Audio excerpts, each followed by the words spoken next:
Empezamos con la unidad 2, que es la investigación documental. De entrada, les puedo comentar qué no es una investigación documental.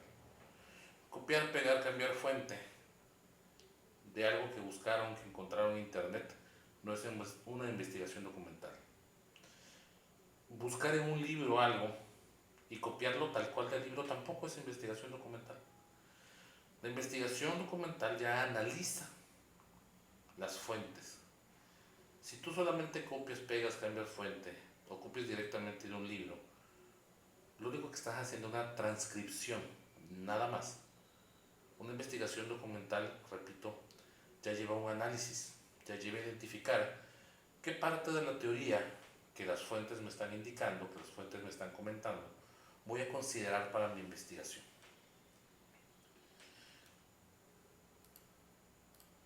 Una investigación documental se define como la parte esencial de un proceso de investigación científica. Es importante esta parte. La investigación científica no es puramente documental, es el inicio de hecho de la investigación científica. La investigación documental es una parte de toda la extensión que es la investigación científica. Constituye una estrategia donde se observa y reflexiona sistemáticamente sobre realidades. Es decir, vamos a identificar estas realidades, que pueden ser teóricas o no, y las reflexiona sistemáticamente, es decir, las ve como un sistema. Cuando hablamos de realidades teóricas o no, estamos hablando de situaciones o de hipótesis o de teorías o de leyes, las cuales algunas se pueden comprobar porque tenemos la tecnología para hacerlo. Por ejemplo, la ley de la gravitación universal se puede comprobar de todas formas. Todos los elementos para refutar la ley de gravitación universal pues han fracasado, ¿sí? Pero una realidad teórica puede ser, por ejemplo, la teoría de la relatividad, que si bien explica toda la matemática acerca de los efectos, por ejemplo, de viajar a la velocidad de la luz, como no tenemos la tecnología aún para viajar a la velocidad de la luz, pues no podemos comprobarla. Aquí, por ejemplo, entra ese efecto de la película Interestelar, donde unos astronautas viajan a otro planeta, pero como tiene distintas geomorfologías o realidades, cuando regresan, por el tiempo que ha pasado, es distinto, ¿sí? Pero no tenemos todavía la tecnología para irnos hasta otro planeta y comprobar que realmente sí es. Usa diferentes tipos de documentos. No solamente vamos a buscar en Wikipedia y ya, no. Vamos a buscar distintos tipos de documentos. Precisamente eso es lo que hace una investigación documental. La diversidad de fuentes. Indaga, interpreta, presenta datos e informaciones sobre un tema determinado de cualquier ciencia. Puede ser una ciencia social, puede ser una ciencia pura, puede ser una ciencia natural, puede ser de ingeniería, puede ser psicología, medicina, etc. Utiliza para ello una metódica de análisis, una manera en que vamos a desarrollar un análisis, teniendo como finalidad obtener resultados que pudiesen ser base para el desarrollo de la creación científica. Una investigación documental generalmente va a ser el inicio de una investigación más amplia y por lo tanto de desarrollar una posible creación científica o por lo menos investigación en el sentido científico. ¿Qué características tiene una investigación documental? Primero, utiliza documentos, recolecta, selecciona, analiza y presenta resultados coherentes. Segundo, utiliza los procedimientos lógicos y mentales de toda investigación: análisis, síntesis, deducción, inducción. En este sentido, entre estos dos puntos, hay algo muy específico, algo clave: coherencia. En una investigación documental debemos de cuidar la coherencia de lo que estamos presentando. No podemos empezar hablando acerca de las tortugas marinas y terminar con no sé, el balón de oro a quien se lo dieron, ¿sí? Tiene que haber una coherencia, ¿sí? Realiza un proceso de abstracción científica generalizando sobre la base de lo fundamental. ¿Qué quiere decir aquí? Debemos partir de lo que ya conocemos. Generalizamos sobre la base de lo fundamental. ¿Sí? Es como tratar de hablar acerca de las reacciones de los seres vivos ante la vacuna eh, específica, por ejemplo, de los seres humanos ante la vacuna del COVID, y no entendemos o no empezamos o no nos basamos en qué son las vacunas, en cuál es el fundamento celular, etcétera, ¿no? Siguiente, realiza una recopilación de datos que permiten redescubrir hechos, sugerir problemas, orientar hacia otras fuentes de investigación, orientar formas para elaborar instrumentos de investigación, elaborar hipótesis, entre otros. Primero, redescubrir hechos. Muchas veces hay conocimientos que tenemos como propios o que tenemos como generales o hasta lógicos, pero a veces tenemos por diversas situaciones una información un tanto errónea o desactualizada o obsoleta. Entonces nos permite descubrir o redescubrir cuáles son los mecanismos del fenómeno. Por ejemplo, habrá personas que puedan decir, no, ¿cómo funciona la televisión? Pero a lo mejor ellos están basados en las televisiones viejitas, en las de bulbos, en las grandotas, y a lo mejor o incluso en la tecnología LCD, pero las actuales, las LED, pues ya no le entienden o ya es un cambio de tecnología, ¿sí? Ya no entienden tan bien cómo es el funcionamiento, ¿sí? Porque es un funcionamiento, porque es una técnica que ha quedado obsoleta. Sugiere problemas. Uno de los puntos importantes que siempre tengo en seminario de tesis es que a veces no podemos identificar un problema. El problema es simple. Hay algo que está mal y se puede resolver, o algo que está bien y se puede mejorar. Y a partir de un problema establecemos la base para una investigación, orientándolo hacia diversas fuentes de investigación, y de esta manera elaborar los instrumentos que nos van a servir para los otros tipos de investigación, una investigación de campo, una investigación experimental. Y a partir de eso elaborando hipótesis, por ejemplo, es decir, la razón o lo que nosotros creemos del porqué de las cosas. Además, se puede considerar como parte fundamental de un proceso de investigación científica mucho más amplio y acabado. Es una investigación que se realiza en forma ordenada y con objetivos precisos, con la finalidad de ser base a la construcción de conocimientos. Se basa en la utilización de distintas técnicas, localización y fijación de datos, análisis de documentos y de contenidos. Es importante establecer los objetivos de la investigación, tanto de una investigación, digamos, general, donde apliques los 3 tipos de investigación, como de investigación documental en preciso. ¿Qué esperas tú? ¿O qué vas a hacer y por qué lo vas a hacer? ¿Y para qué vas a hacer lo que estás investigando? Porque esa va a ser la base de la construcción de tus conocimientos. Por ejemplo, cuando se haga un seminario de tesis, un proyecto de tesis, esta investigación documental va a ser la base para generar tu marco teórico, es decir, la teoría, el conocimiento que te hace identificar un problema y por lo tanto también te hace identificar una posible manera de resolver ese problema, por lo menos de proponer una solución a ese problema. ¿Cómo se hace la elección del tema? Primero elijo mi tema, algo que me sea, en el caso de una investigación documental simple como la que vamos a hacer, algo que me sea atractivo, que yo quiera saber más, o que yo sepa algo, pero que quiera ahondar en conocimientos. El segundo punto aquí es identificar lo que sé. ¿Qué sabes del tema? Voy a hablar de tecnología de la tablet. ¿Qué sé acerca de la tecnología de la tablet? De ahí visualizo el panorama de mi tema. ¿Qué es lo que existe? ¿Qué es lo que hay? Lo que comúnmente los investigadores científicos llaman el estado del arte. ¿Cómo está el tema en este momento? ¿Sí? El state of the art es un término originalmente anglosajón. El state of the art. En este momento, qué es lo más adelantado que tenemos en cuanto a tablets. Me tocó en una ocasión participar en una feria de proyectos de ingeniería electrónica y mecatrónica, y un equipo, proponía un aparato que controlaba el acceso a la energía.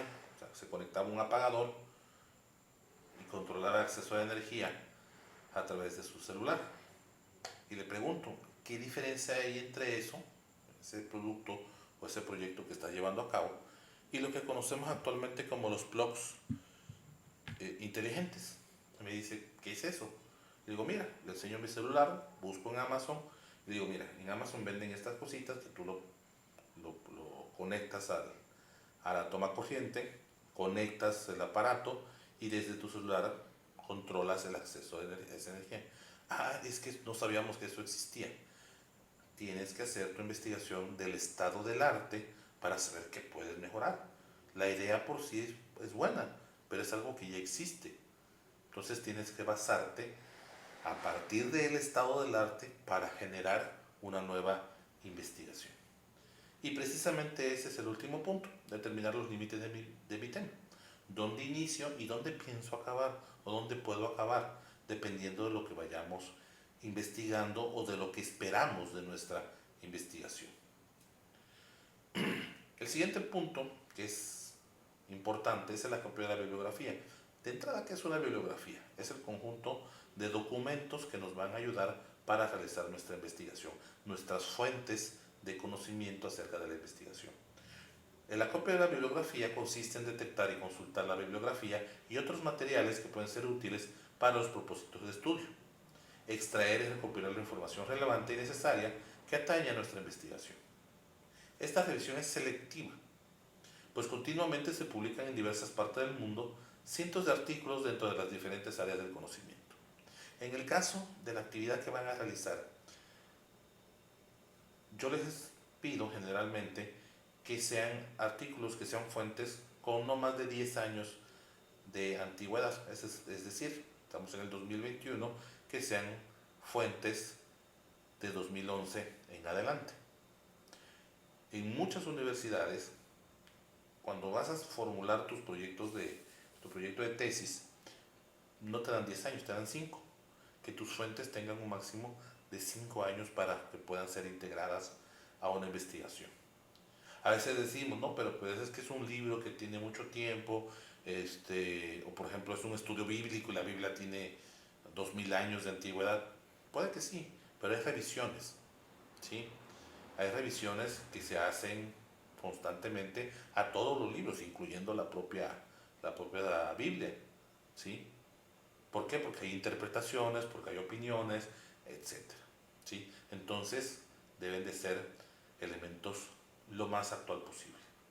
Si al revisar la literatura nos encontramos demasiadas referencias, es evidentemente que seleccionaremos las más importantes y recientes. Existen 3 tipos básicos de fuentes de información. Las fuentes primarias, que son los datos obtenidos de primera mano por el propio investigador por búsqueda bibliográfica. Digamos aquí los libros más importantes del tema. Si voy a hacer una investigación sobre álgebra, muy seguramente voy a integrar como fuente primaria el libro de Baldor, por ejemplo. Las fuentes secundarias consisten en aquellas que han obtenido la información que presentan de una fuente primaria, la interpretan, analizan y compendian. Es decir, vamos a suponer el ejemplo de la Biblia. Mi fuente primaria es la Biblia, porque es el libro más importante, digamos, de la mayoría de las religiones cristianas. Mi fuente secundaria sería a lo mejor la Iglesia Católica, por ejemplo, tiene un catecismo, que digamos, en este catecismo de la Iglesia Católica establece algunos preceptos o algunas interpretaciones de los preceptos que están en la Biblia, ¿sí? Entonces, el catecismo sería una fuente secundaria, ¿sí? ¿Por qué? Porque ya analiza, comprende, interpreta lo que está en la fuente primaria, que en este caso es la Biblia. Las fuentes terciarias se trata de documentos que compendian nombres y títulos de revista y otras publicaciones periódicas, así como nombres de boletines, conferencias y simposios. nombres de empresas, asociaciones industriales y de diversos servicios, entre otros. En este caso, las fuentes terciarias ya integra elementos que son orales, las conferencias, los simposios, diversos servicios, etc. Por ejemplo, yo puedo establecer como fuente terciaria a lo mejor el sermón que da un sacerdote en la misa, porque al final de cuentas va a interpretar, va a establecer de manera oral lo que dicen las fuentes primarias y secundarias. Un apoyo que tenemos en las investigaciones documentales son las fichas bibliográficas.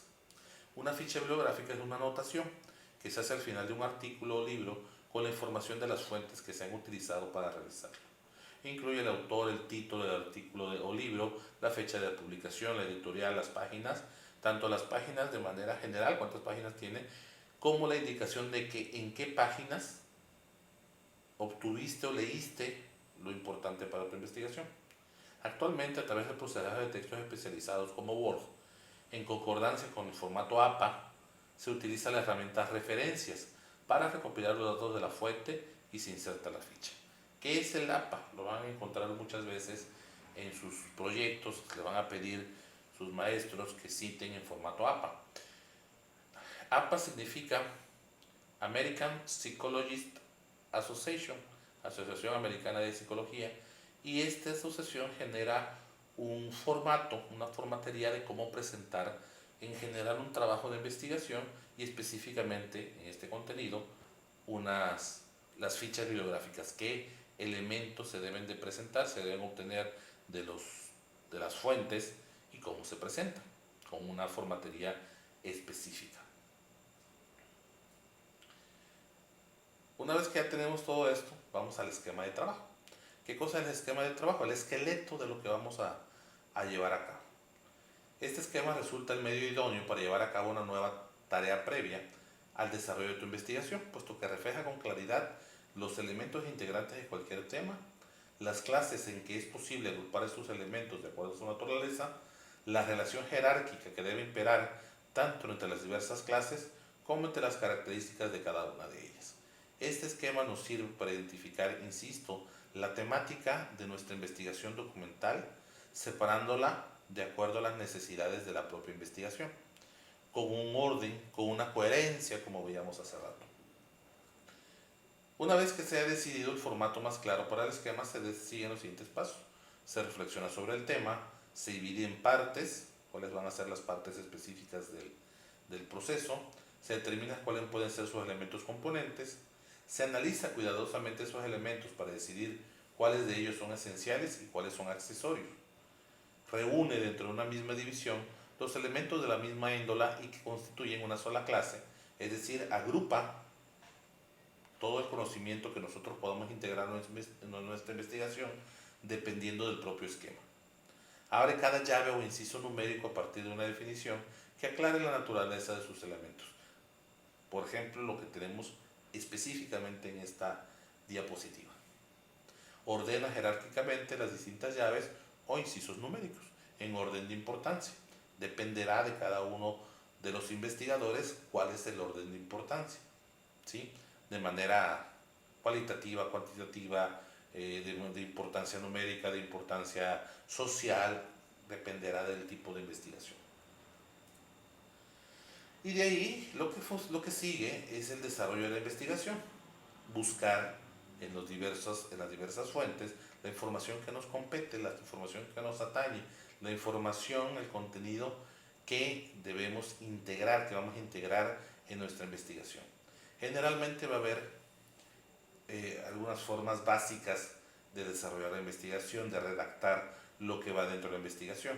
La primera es la cita, que es específicamente copiar y pegar lo que dice un libro, lo que dice una revista, lo que dice un artículo, sin cambios, con el objetivo de analizarla, con el objetivo de comentarla, con el objetivo de partir de ella para un nuevo conocimiento o para una reflexión por parte del autor.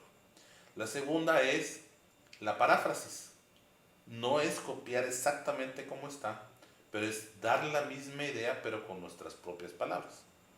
Por ejemplo, yo puedo establecer que la materia, nos decían en la secundaria, la materia no se crea ni se destruye, solo cambia de forma, solo se transforma. Eso es lo que nos decía la ley, incluso la primera ley de termodinámica. La materia, la energía, no se crea ni se destruye, solo se transforma. Y nosotros podemos parafrasear, es decir, dar la misma idea, pero con palabras distintas. La energía no permite que se elimine o que se adicione, sino únicamente cambia el modo en el que ésta se presenta. Estamos dando la misma idea, pero con palabras distintas, desde nuestra perspectiva o desde nuestro nivel, ¿sí?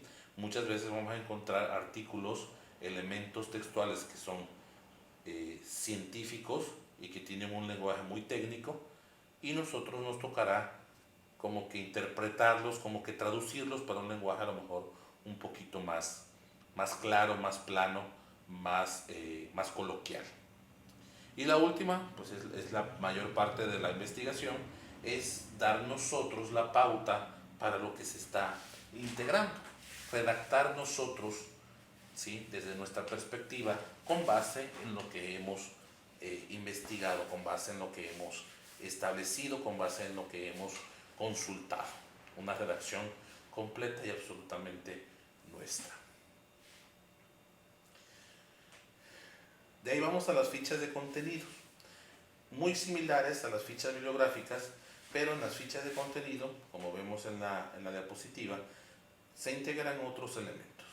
Primero ya estamos hablando de tema y subtema, estamos hablando de la referencia, que sería la ficha bibliográfica como tal, y establecemos también aquí un extracto por lo menos del contenido y la fecha en la que lo estamos consultando. Estas fichas de contenido nos van a ayudar a organizar nuestra estructura de la investigación y también para identificar algunos elementos principales al momento de que estemos buscando una información específica de nuestra investigación. Ahorita nuestra investigación va a ser de algunas páginas, 5, 8 páginas quizás para su investigación. Sin embargo, acuérdense que una investigación más amplia, que ya intervenga en los distintos tipos de investigación, documental, experimental y de campo, pues va a ser una investigación bastante amplia, bastante gruesa, de varias páginas, incluso de cientos de páginas. Y estas fichas, tanto las bibliográficas como la de contenido, se van a organizar en un fichero. Existen varios tipos de organizaciones de ficheros. Los más comunes es un fichero de organización secuencial, donde los registros se colocan uno tras otro conforme van desarrollándose, a cómo van llegando, a cómo van viniendo. El segundo es la organización secuencial indizada. Se divide en compartimentos ordenados alfabética o numéricamente, y los registros contenidos en cada división tienen una estructura secuencial. Supongamos, por ejemplo, que tenemos una temática que divide en 4 secuencias, en 4 índices, y dentro de cada uno de esos índices su estructura es secuencial, como la anterior. Y la otra es completamente indizada. Indizada viene de índice. Además de estar dividido en compartimentos ordenados, los registros en cada división están también ordenados alfabética o numéricamente.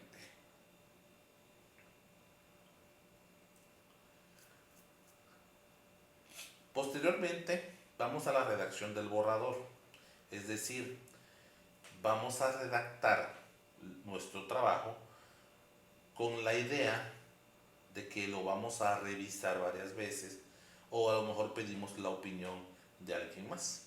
En el ámbito literario académico se conoce como borrador. Es un texto que por lo general todo autor compone con una aproximación al documento que desea preparar, como puede ser un artículo, una carta, un instructivo, un ensayo. Empieza por el apunte de breves ideas, asociación de pensamientos, anotación de citas, redacción de párrafos, algunos dibujos, con lo que se diseña un esbozo y levanta un andamiaje para construir su documento. La estructura que platicamos hace rato es la estructura del borrador. No se desarrolla completamente como si fuera ya el documento final, pero sí establece la mayor parte esquemática de la investigación. El borrador, en la parte vital del trabajo académico científico, es la historia creativa del proyecto que se está realizando, como puede ser un libro, un manual de laboratorio o una conferencia. Hay ahorita aprovechando el boom de Spider-Man, hay una escena en la primera película de Spider-Man de Tobey Maguire donde acaba de ser picado por la araña y está haciendo borradores, ¿sí?, de cómo puede ser su traje, ¿sí? Está esquematizando una idea. Eso es un tipo de borrador. Es un antecedente que en lo posible debe preservarse para futuras consultas, para saber de dónde partimos, para no perder las ideas. Un borrador no es el producto final de lo que se quiere obtener, es un trabajo a medias y en su crecimiento aumenta su detalle hasta el punto deseado. Va del 0 al casi 100%. El primer borrador, por decir, el esqueleto, el esquema que platicamos hace rato, representa la fuerza del proyecto que se tiene entre manos. De aquí en adelante, mientras se sostenga el esfuerzo, el borrador va mudando de forma y tamaño, de contenido y significado. No esperemos a que haya un borrador final porque no lo hay. La revisión y mejora del documento puede seguir indefinidamente, incluso cuando ya digamos, esta es la versión final y la publiquemos. Se puede ir mejorando indefinidamente. Uno debe parar cuando estime que el texto está sólido o cuando el momento de terminar y de entregar se acerca. El borrador es el lugar donde el autor puede reescribir cuantas veces quiera lo que pretende informar, cosa que no sucede en una práctica profesional, donde lo que se dice no puede borrarse y corregirse. Nosotros tenemos un límite para entregar la investigación documental y a lo mejor al día siguiente, esta idea estaba buena para la investigación, pero ya no la entregaste. Entonces, a lo mejor puedes hacer una retroalimentación. Incluso hay autores que sacan un libro, independientemente del tema, sacan un libro y de ahí realizan conferencias sobre el libro, donde cada conferencia, donde generalmente hay una retroalimentación con el público lector, pues cada conferencia como que va aportando ideas quizás a una nueva interpretación o definición del propio libro, ¿sí? Y esto, insisto, puede seguir indefinidamente.